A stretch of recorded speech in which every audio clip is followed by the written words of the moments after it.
Hi, I'm Tim Bradner. Welcome to Capitol Views, and welcome today to Senator Forrest Dunbar, newly elected to represent Anchorage's downtown District J. Thanks for joining us, Senator Dunbar. Thank you for having me, Tim. Um, Forrest, you are well known in Anchorage for your years on the Municipal Assembly, but maybe you could tell us a little bit about your personal background and professional experience, and then maybe also a little bit about the district, its boundaries, the neighborhoods, uh, sort of the character of the community. Sure. You're right. I've been on the Anchorage Assembly. I was on the Anchorage Assembly for almost 7 years.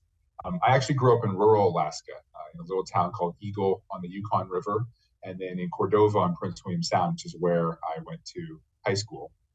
I also, my parents were both public employees. My dad worked for Fish and Game, and my mom was a special ed aide and then librarian.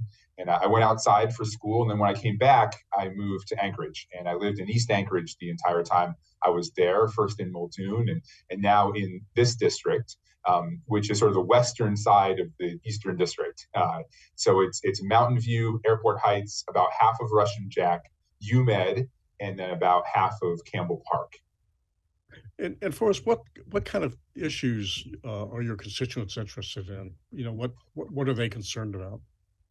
Well, it's an interesting and diverse district. It contains the Alaska Native Medical Center, Providence Hospital, both universities in Anchorage, but also has some of the poorest neighborhoods in the state.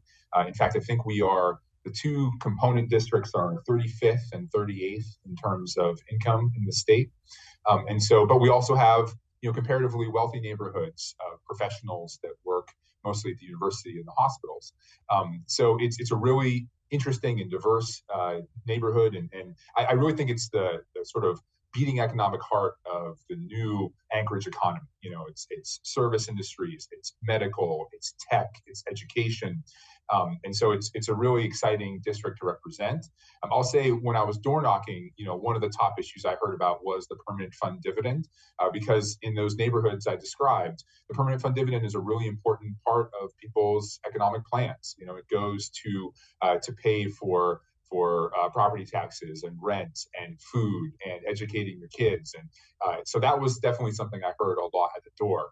Other issues, affordable housing, of course, is a huge one in Anchorage right now, the cost of energy, and then issues like the BSA increase, education funding. Two of the five schools that were initially slated for closure by the school district were in East Anchorage. Wonder Park, which was in Representative Wright's district, and Nunaka Valley, which was in Representative Mears' district. But there are people in my district who send their kids to those schools, and they were very concerned about those schools closing and the prospect of other schools closing in the future.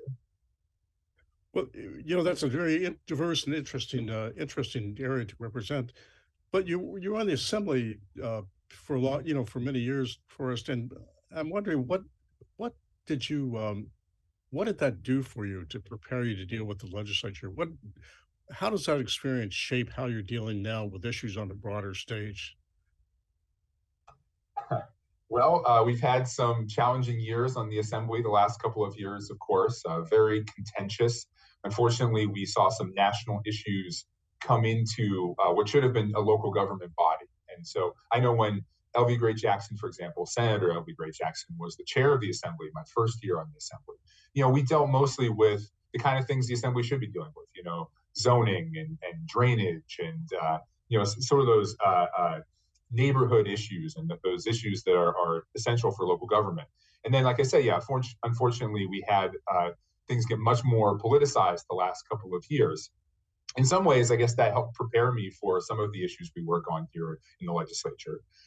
But I'd say the preparation was more about getting to know my neighborhoods, getting to know my constituents, and learning to work in the legislative body. And of course, the assembly is very different from the legislature. The legislature is more formal, it's more structured, there's way more staff support, but it's still a legislature. And there are some essential functions of the legislature, passing ordinances or bills and working with the administration or the executive branch and working in constituent services. So those were the kind of skills I learned on the Anchorage Assembly. Also, of course, coalition building. And the coalitions aren't as large or sort of formalized as they are here in the legislature. But still, if you wanted to pass something, rarely, in fact, you can't do it yourself. You have to work with other folks. And so I think that was good preparation for work, particularly in the bipartisan majority here in the Senate. I have to interested in your comments about growing up in Eagle and Cordova, and I just have to ask you what those communities are like. Eagle's sort of off there, up there at the end of the road, and there's no road to Cordova. But Right. what's it like? What's it like in Eagle in the wintertime? Cold, but also wonderful. I was only 7 years old when we left, but I still have friends that grew up there. It's a very small community, and people out there, of course, are fiercely independent. There aren't a lot of jobs, and I think probably the largest employer is the school district and maybe the Department of Transportation, the state government in one way or another.